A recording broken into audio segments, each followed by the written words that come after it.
सायु की नानी आ गई। सायु की नानी क्या लेके आई है?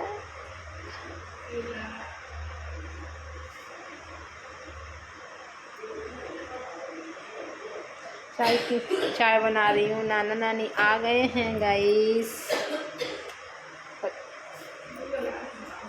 और का चलो जिनने बहुत भयंकर है रो है।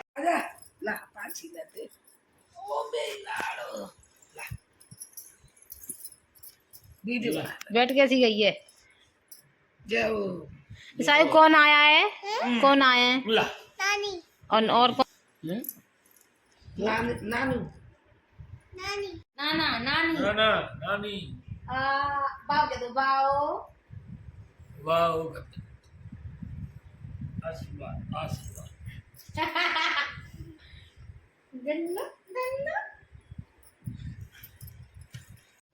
गाइस आज बहुत अच्छा लग रहा है। हमारी मासरी आ गई है गाइस। आए बॉल से खेल रही है बहुत। तो गाइस पापा अंदर सो रहे हैं। साई और वो मम्मी और मैं हम बाहर बैठे हैं, बातें कर रहे हैं। आपस में बहुत दिन बाद मिले हुए हैं। मम्मी आई हैं। मैं साजू के ले आई हूँ तो कुत्ते आ रही है। साजू बेटा के ले आई हूँ। मैं सुत्ते आ रही बेटी की।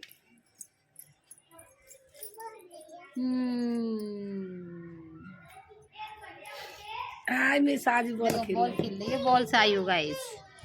गाइस ये पार्क बना के तैयार कर दिया, बस इसमें घास लगना बाकी है गाइस। देख सकते हो मजा लग गई सायु के।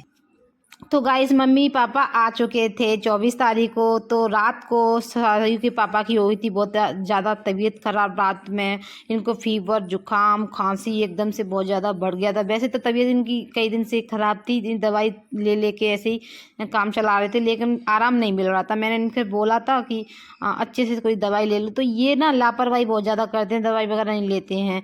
तो इसी वजह से फिर रात को बहुत परेशानी हो गई इनको। एकदम से बहुत बीमार हो गए थे। फिर मम्मी पापा ने बोला कि अच्छे से दवाई वगैरह लो, चेकअप वगैरह करवाओ, जब जाके आराम मिलेगा। तो फिर इसलिए मैंने फिर कॉल किया चेकअप वाले भैया को। वो जान पहचान के हैं, पैथोलॉजी है। तो फिर मैंने कॉल किया, ये भैया आया और चेकअप वगैरह इनका ब्लड वगैरह लिया। और तो इनकी पता चेकअप के हिसाब से क्या होता है, दवाई वगैरह अच्छे से दिल जाती है। दोनों का करवा दिया था मैंने, सायु का, सायु के पापा का। ये दोनों की तबीयत खराब थी कई दिन से। सायु को तो ये अंगूर वगैरह खा लिए थे, उस वजह से कोल्ड हो गया, फिर फीवर आने लगा। ऐसे करके दोनों की तबीयत बहुत ज़्यादा ख़राब हो गई थी गाइस। तो ये चेकअप वगैरह करवा के पता चल जाता है कि क्या क्या प्रॉब्लम क्या नहीं है। तो हमारे जान पहचान के मामा हैं, मेरी भाभी के मामा हैं, वो अच्छे से दवाई दे देते हैं। मैं जो भी परेशानी होती है मेरी सायु को भी या मुझे ये, तो हम कॉल करके उनसे पूछ लेते हैं, वो दवाई लिख देते हैं, हम दवाई ले लेते हैं। उनकी दवाइयों से हमें बहुत ज़्यादा आराम मिल जाता है, तो उन्हीं से हम दवाइयाँ लेते हैं गाइस। वो बहुत अच्छी हैं सच में। हम कभी भी रात को दिन को कभी भी परेशानी होती तभी कॉल कर देते, तभी वे कॉल उठा लेते हैं और तुरंत दवाई लिखते हैं। हम तुरंत मतलब ऐसा इंसान एक ही होता है, बहुत अच्छे हैं स्वभाव से वैसे भी, और बहुत हेल्प करते हैं हमारी गाइस।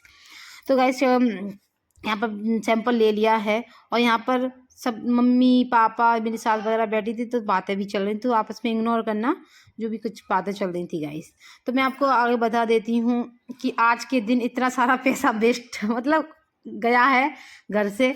जो इतना जोड़ के रखा वो सब गया और जाना ही मैं भी चाहती हूँ सच में। मैं अपने दिल से बोल रही हूँ कि किसी का मेरे पास, वैसे तो मुझे ज़रूरत नहीं पड़ती है किसी से पैसे लेने की, कोई मजबूरी ऐसी फंस जाती है, वो मैंने तो लिया ही नहीं अपने हाथों से, वो मजबूरी में लिव जाता है बस कैसे भी कर। मैं आगे बता दूं किस लिए, क्या बेटी हुई थी तभी पैसा आया था।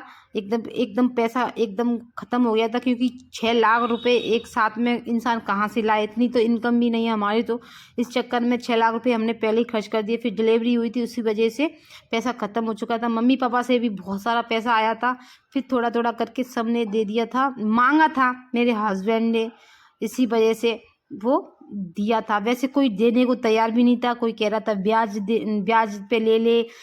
देखो अब मेरा भाई मुझसे पैसा मांगे, मेरे पास पैसा होगा तो भाई पैसा मांगे कोई बात है तो मैं उनसे ऐसे थोड़ी बोलूँ कि ब्याज पे ले ले, ब्याज पे दिलवा दूंगी। मेरे पास होगा तो मैं तुरंत दे दूंगी यार, काम चल जाए। तो मेरे हस्बैंड ने अपनी बहन से पैसे मांगे कि दीदी 5,000 तुम दे दो, 4 बहन है ना इनकी, तो बोला 5-5 करके 20,000 ये हो जाएंगे और भैया से ले लूँगा मैं 10,000 रुपये, ऐसे करके पैसे हो जाएंगे। तो पता है एक बीच वाली एक बहन है इनकी, इनका नाम बता दूँ, हरदेवी, उन्होंने क्या बोला था, ब्याज पे ले ले। फिर क्या बहन है, देखो ये होती है बहनें यार।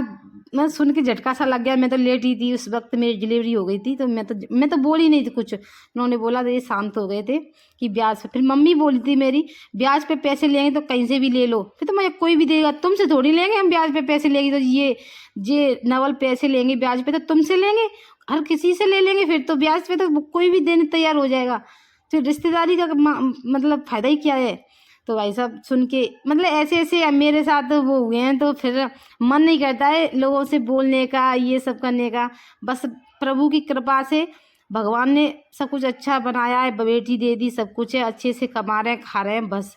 और चेकअप वगैरह होने के बाद मम्मी पापा चले गए थे अपने घर के लिए, और इसके बाद में हम मार्केट आ गए थे, वहाँ से दवाइयाँ वगैरह ली, दवाइयाँ आई थी इनकी 1,050 की दवाइयाँ आई थी। उसके बाद में फिर हम गए चश्मे वाली दुकान पे, वहाँ जाके इनका टेस्ट वगैरह करवाया। दिन की आंखों में बहुत तेज़ दर्द होने लगा था, क्योंकि इनका चश्मा टूट गया था ना, तो काफ़ी दिन दिवाली से टूटा हुआ था, तो ये चश्मा रोज़ाना लगाते नहीं थे, बस खाली कॉलेज जाते थे तभी लगाते थे, और घर पे बिल्कुल नहीं लगाते। तो इनका दर्द होना शुरू हो गया था आँखों में, और मतलब प्रॉब्लम होती जा रही थी। तो फिर मैंने बोला कि आप चश्मा भी बनवा लो, पैसा तो हो जाएगा, खर्च तो हो जाने दो।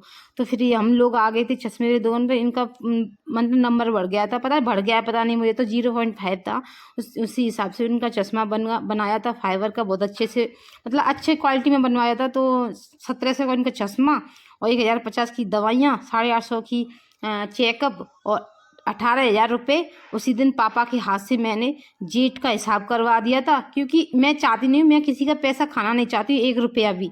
भाई मैं चाहती हूँ किसी का पैसा हो जल्दी दिख जाए, मैं परेशानी झेल लूँगी, मैं कोई भी परेशानी झेलने को तैयार हूँ मैं, और मैं सहन कर लूँगी, लेकिन कोई का पैसा मेरे पास रहना नहीं चाहिए। मैं चाहती नहीं हूँ कोई मुझसे बोले, वो तो मजबूरी थी, इसी वजह से पैसा लेना पड़ा, वरना कोई ज़रूरत ही नहीं पड़ती। और फिर मैं तो चाहती हूँ, मेरे से भी बहुत लोगों ने पैसा लिया है काम पड़ने पर, मैंने भी दिया है, ऐसा कुछ नहीं है कि दिया नहीं है। कुछ 3-3, 4-4, 5-5 हज़ार रुपये मुझसे भी काम चलाया है लोगों ने। लेकिन नहीं, कहने को बहुत लोग कहेंगे अरे हमसे ही लिया है, नहीं, मैंने भी चलाया है सब लोगों का काम, लेकिन मजबूरी थी, वो लेना पड़ा। वरना मैं तो भगवान से ये प्रे करती हूँ, भगवान किसी के सामने मुझे हाथ ना फैलाने पड़े, बस हजार काबिल बना दे कि सारे काम चलते रहें और किसी से मांगने ना पड़े। बस मजबूरी में हर किसी को लेने पड़ते हैं। और वो भी डिलीवरी हुई थी, बच्चे के चक्कर में 6 लाख रुपए हमने पहले ही खर्च कर रखे थे, और मम्मी पापा ने भी बहुत सारा पैसा दिया था इसी वजह से। तो फिर सब पे धीरे धीरे करके 5,000 रुपये बड़ी ननद से लिए थे, 5,000 छोटी वाली से, 5,000 ये बिचपुरी वाली से बस। और उसने तो दिए ही नहीं थे, जो नौकरी है नरेगा नाम है उसका, उसने दिए नहीं थे। और जेठ से 10,000 रुपये लिए थे, और हाँ ऐसे करके इनसे पैसे लिए थे और ज़्यादा हम किसी से पैसे लिए थे नहीं। फिर मैंने जाके लाली हो गई, इसके बाद में बहुत सारे खर्चे भी हुए थे, सब काम किए थे। उसके बाद में फिर इनके सारे धीरे धीरे करके पैसे सबके लौटा दिए थे मैंने। सबसे पहले मैंने बड़ी ननद का हिसाब किया था, उनके दे दिए। उसके बाद में सबसे छोटी के दे दिए थे, और उसके बाद में फिर अब जेठ के दे दिए हैं। 18,000 रुपये टोटल निकले थे। इन्होंने पढ़ाया लिखाया वो सब हिसाब करके निकले थे, वो हमने दे दिए हैं गाइस। पापा मम्मी हिसाब करवा के गए थे और अपने हाथों से दे गए हैं।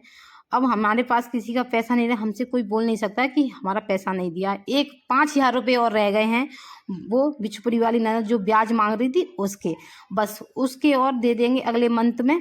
फिर हम सबसे फाइनल फ्री हो जाएंगे। बस अपना करना है, खाना है, कमाना है, और जो भी है करना है गाइस। अब किसी के सामने हाथ फैलाने की जरूरत ना पड़े। प्रभु और बजरंगबली भगवान मेरे साथ हैं, बस वो हमारे सब कुछ देख लेंगे, सब करेंगे गाइस।